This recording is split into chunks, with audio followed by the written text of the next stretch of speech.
Mungkin ada juga pertanyaan itu dalam hati kita. Hari ini saya mau jawab dengan sederhana. Kenapa Tuhan mau menciptakan manusia, sedangkan Tuhan tahu bahwa suatu saat manusia akan berdosa dan menyakiti hatinya, bahkan melawannya, bahkan mengeloknya, bahkan menghinanya, bahkan menghujatnya? Kenapa Tuhan memutuskan harus ciptakan manusia yang segambar dan serupa dengannya? Bapak Ibu Saudara, kita semua bapak-bapak yang kecuali anak-anak sudah punya anak kan? Semua yang sudah punya anak angkat tangan dulu. Yang punya anak angkat tangan. Pak Kevin belum punya anak? Atau mau punya anak lagi? Perhatikan Bapak Ibu. Perhatikan baik-baik. Ini penting penjelasan, ini mewakili maksud pertanyaan saya pertama. Bapak Ibu Saudara, ketika Bapak Ibu menikah, Bapak Ibu hendak punya anak, perhatikan baik-baik. Bapak Ibu tahu nggak suatu saat anak ini akan melakukan kejahatan? Tahu nggak? Tahu nggak anak kita suatu saat dia akan melakukan kejahatan? Tahu nggak? Tahu kan? Pasti akan melakukan kejahatan. Tahu nggak anak ini nanti akan melakukan dosa melawan orang tuanya? Tahu nggak? Iya, pasti akan menyakiti hati kita. Tahu nggak anak ini pasti akan melawan kita nanti kalau sudah besar? Iya, kita tahu. Tapi kenapa kita putuskan harus melahirkan dia?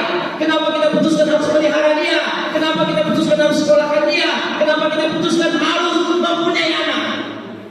Jawabannya satu, karena kita mengasihinya. Amin.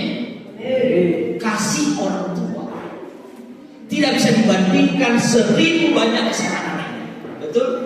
Kasih orang tua tidak bisa dibatasi oleh sekian banyak kesalahan anaknya, dosa anaknya. Tidak bisa menghilangkan kasih orang tuanya. Bagaimanapun anak berdosa kepada orang tua tidak akan membalas kejahatan kepada anak. Seperti itu Tuhan. Dia tahu kalau anaknya akan jatuh. Dia tahu kalau manusia akan berdosa. Dia tahu akan melawannya, bahkan akan menolak-menolaknya, menghujatnya. Tapi Tuhan putuskan harus ciptakan Adam dan Hawa. Rupanya pada saat itu mereka berdosa. Mereka melawan Tuhan. Tuhan bilang jangan makan buah pengetahuan yang baik dan yang jahat. Mereka tetap memakannya. Tapi Tuhan marah, Tuhan menyesal? Tidak. Inilah yang disebut dengan the power of love. Inilah yang disebut dengan kasih yang besar. Inilah yang disebut dengan cinta yang sempurna. Inilah yang disebut dengan kasih yang sempurna. Apakah karena kita tahu kasih Allah sempurna kita hanya berdosa? Tidak. Disinilah kita mulai menemukan Bapak Ibu Saudara. Nah, supaya lebih dekat dengan kita, bayangkan saja anak-anak. Kita tahu bahwa orang tua tidak mungkin membalas kejahatan anak kepada orang tua. Maka apakah anak terus berbuat jahat supaya orang tua tersakiti? Tidak.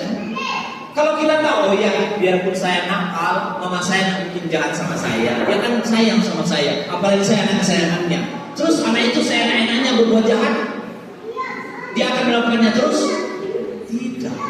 Maka untuk merespon firman, karena kasihnya kepada kita, Tuhan tahu bahwa kita akan berdosa dan akan melawannya, maka Tuhan mau respon kita yang sudah tahu bahwa kita dikasihi Tuhan. Bapak Ibu Saudara, ini penting kita renungkan. Ini firman Tuhan yang sangat sederhana, tidak perlu bisa ditafsirkan berlebihan. Kita cukup melakukannya dan mendengar. Bapak Ibu Saudara yang terkasih di dalam nama Tuhan kita Yesus Kristus, terjawab sudah pertanyaan saya pertama. Tuhan tahu kalau anak-anaknya akan berdosa, tapi Tuhan ciptakan. Tuhan tahu kalau suatu saat saya sebagai gembala akan berdosa, tapi Tuhan ciptakan saya dan tempatkan saya sebagai gembala. Tuhan tahu kalau Bapak Ibu akan punya anak dan tinggal di Apo dan anaknya nanti akan berdosa. Tuhan tahu, tapi Tuhan mengizinkan Bapak Ibu punya anak. Artinya apa, Bapak Ibu Saudara? Semua landasannya itu adalah kasih. Jadi pertanyaannya, masihkah kita menyesali hidup ini? Masihkah kita menyesali cinta ini? Masihkah kita menyesali